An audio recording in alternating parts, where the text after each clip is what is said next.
អូខេបាទសួស្តីពុកម៉ែបងប្អូនបាទក៏ដូចជាអតិថិជនបាទរបស់ឃ្លាំងបុណ្ណា168ផងដែរពុកម៉ែបងប្អូនបាទថ្ងៃនេះគឺរៀងប្លែកតិចហើយពុកម៉ែបងប្អូនដោយសារតែយើងមកបង្ហាញជូនពុកម៉ែបងប្អូនជាមួយនឹងប្រភេទបាទដែលទើបបញ្ចូលស្តុកថ្មីថ្មី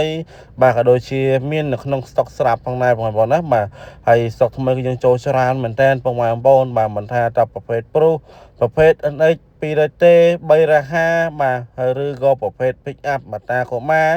ឬក៏ធុនតារាទេបងប្អូនណាគឺយើងមានច្រើនគ្រឿងច្រើនសេរីតែម្ដងបាទហើយជាពិសេសនោះពុកម៉ែបងប្អូនមានចំណារម្យអាចទិញដាច់ក៏បានវាយដូរក៏បានបងរំលោះក៏បានដែរបាទមានគ្រប់សេវាកម្មគ្រប់25ខេត្តក្រុងតែម្ដងបងប្អូនអរគ្នាហើយយើងធានាជូនពុកម៉ែបងប្អូនសុទ្ធតែប្រភេទបាទមេឡានលំដាប់ grade A តែម្ដងណាបាទប្រភេទឡានស្អាតបាទធានាអត់បុកកាត់ត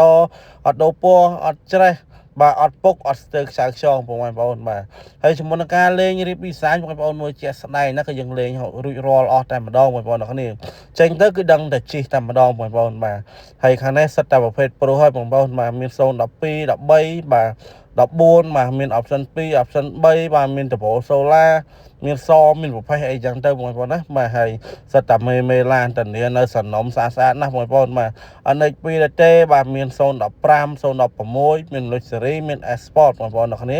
បាទមាន Cherry មានខ្មៅមានលឿងបាទចឹងមានច្រើនជម្រើសមែនតើសម្រាប់ពុកម៉ែបងប្អូនណាអាចមកជម្រើសផ្ទាល់បានបាទអរគុណច្រើន